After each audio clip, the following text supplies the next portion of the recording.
soap opera with dragons continues, and again, the dragons are the only good creatures in the whole thing. Everybody is just awful. Because even the ones that really want to be good, they're just surrounded in a cesspool of nastiness.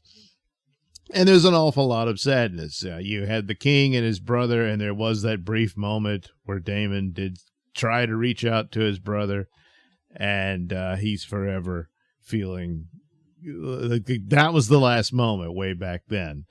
And Damon is gone to the dark side.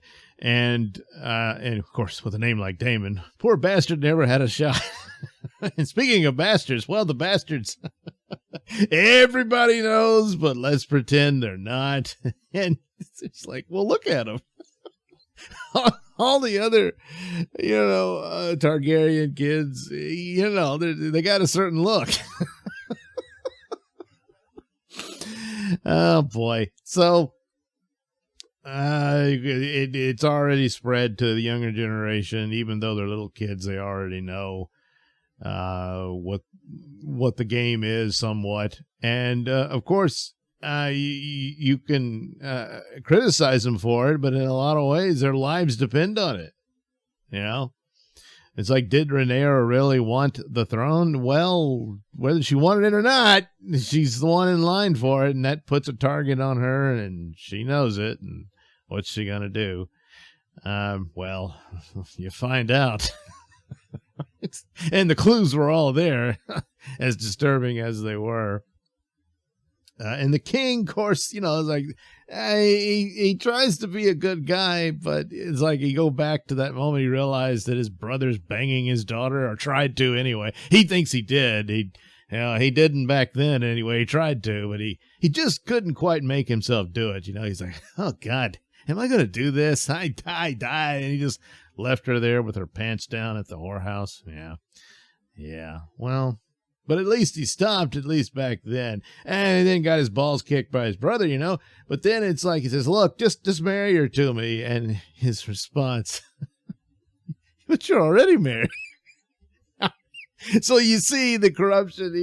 Who cares whether he was married or not? He can't be banging your daughter. So anyway, but that was all back then, And so now they're at the funeral of Damon's wife, who she was having the trouble with giving birth, and was going to either have a C-section and die, or the child would die. And so she decided to let her dragon settle it, which it did. And so now they're at the funeral and all of that. Damon is still very much an asshole. He's the guy who couldn't keep himself from snickering at the funeral. Which would only make wait. Did he have something to do? He didn't. He didn't know what to do. He didn't really order the C-section. He could have done that. Oh, I got to have my heir and all that sort of stuff. He didn't. He was like, so he didn't really have any ill will towards his wife. Even though that's not where he wanted to be. She's not the one he wanted.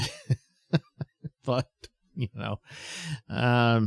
was much more cruel to his previous wife, where he did flat out murder. But the circumstances are what they are, and you feel bad for the kids, and they haven't been corrupted just yet, but well, it's coming. So anyway, and I forget the names, but Rhaenyra's not Rhaenyra, Alicent's youngest son. He's the one that's been made fun of, and he couldn't get a dragon. And so now there's a free dragon just sitting there taking a nap because of Damon's wife, who, again, I'm forgetting her name, sorry. So he decides to go claim that one, and he easily could have been killed, but he manages to win the dragon over. So that's impressive and everything. Well, the girls are upset because that was their mommy's dragon and they should have had it. And he said, well, yeah, well, I took it. And they get in a fight.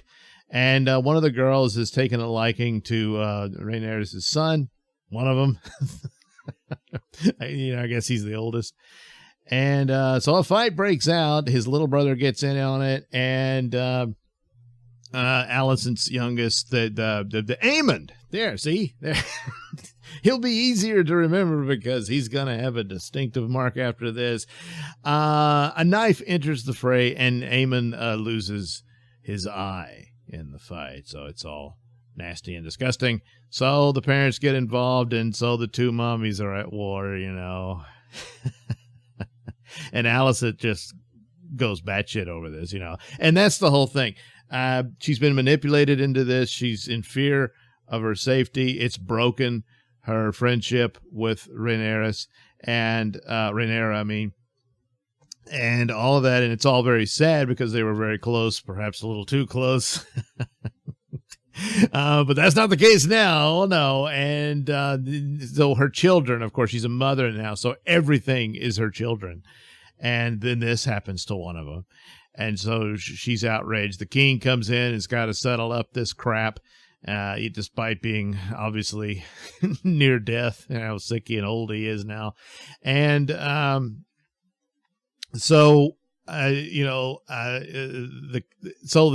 comes out that Aemon had accused them of being bastards if they weren't of the true blood. And the king said, "Where did you hear this?" And so then he says his older brother told him. So then the older brother's like, blah, blah, blah. Yeah, I guess he did mention it. I don't remember. But it was just, the youngest of the kids didn't know it, but the older, he already, Harwin was his father, and he's dead now because he'd been assassinated and all that. And he said, "Where did you hear this?" And he says, "Well, look at him." Everybody knows. And of course, it's the obvious, the king. Why are you pretending this isn't true? And he orders that no one will ever speak of this again, and all that sort of shit. And but I can't remember the exact punishment that he laid out. But Allison said that's not good enough. She wants an eye for an eye, so she orders her knight to cut the other kid's eye out. And he's, "No, we're not doing that," And so then she literally goes to fight with Rhaenyra, and she cuts open her arm, and they got to pull her back and all this sort of stuff. But that's the deal. She's, the war is on, and any chance, because Rhaenyra tried to make a deal with her earlier, but it didn't work, and so they're marshaling their forces.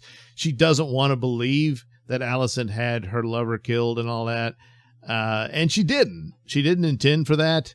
It's kind of like, well, no one rid me of this, this priest, or whatever, and that's kind of the scenario that happened, but she's in it now. And the creepy guy says, "I'm always at your beck and call, my queen," and all that. So you can blame it on circumstances, but it doesn't excuse the ultimate actions. But then again, the circumstances are they're kind of trapped. Alicent's own life, and certainly the lives of her children. And now this has happened.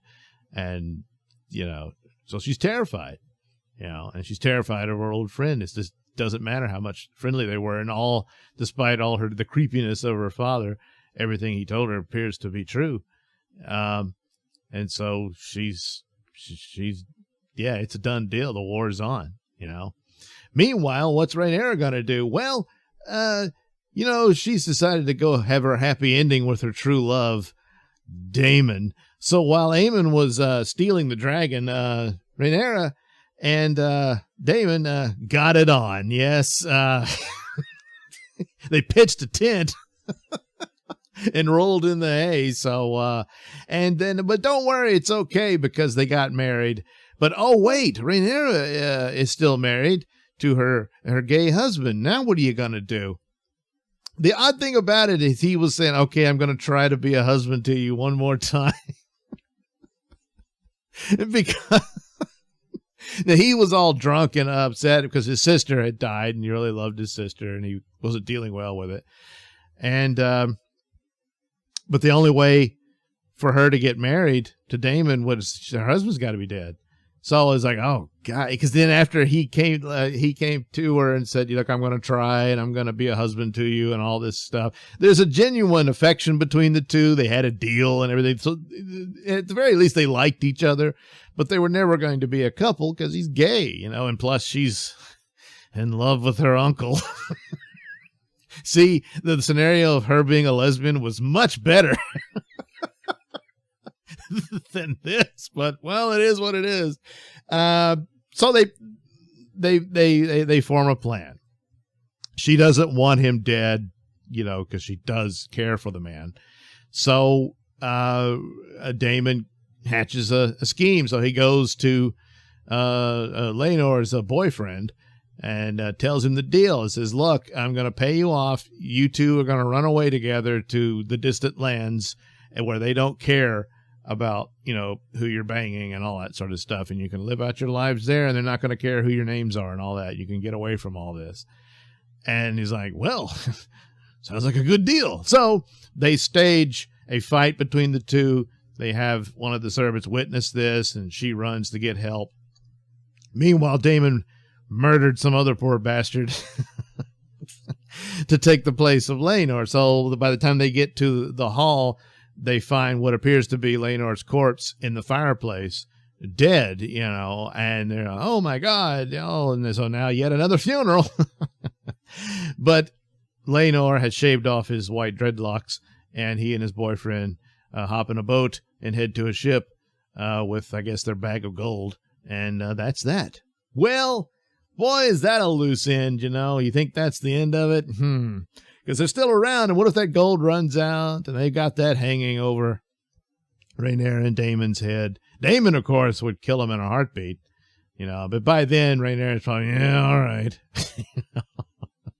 Because their marriage is a sham. It's also a sham because their niece and uncle.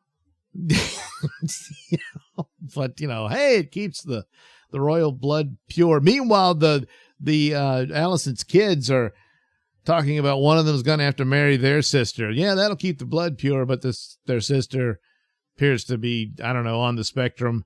It's possibly suggesting that she has some sort of supernatural connection to, because she's babbling things, but it probably all means something, I mean, look, there's magic in this world, so you got to expect it. So, a lot going on.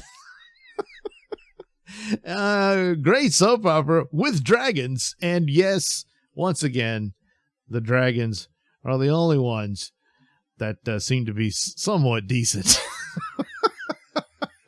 Because, even no matter what they do, they're just dumb animals. They always got an out. So, hey, it is what it is. There's a lot of reasons to be mad at Game of Thrones and all that, but it's a different crew. One of the guys that could have done Conan, which I really wish could have happened if Amazon hadn't been stupid and woke, we'd be watching that now, But it goes to show this guy, this crew probably should have been the one. They should have handed Game of Thrones off to them, since the Benioff and Weiss didn't know what to do anymore. Because here they're dealing with just this historical stuff and outlines that George R.R. Martin had done. There's no real series of novels. So they were able to craft this. So they probably could have done a much better job just based on whatever outline that he told them in that meeting they had. And Game of Thrones it still would have needed more seasons than just, one and one, or just two more and one cut in half to make it 8. And just slap that in there. That was terrible. So, but they probably could have crafted a much better script to get the characters to those plot points, and it probably would have been much better. Yeah, but it's still a massive stain on it, and I know people who just refuse to look at it, and but I am, and look, so far so good. I don't know what else to say about it, and certainly as it is the main competition for, there's no competition. I was going to say the main competition for Rings of Power. There isn't any. That's over, and House of the Dragon won. So there you go. Again, soap opera with dragons.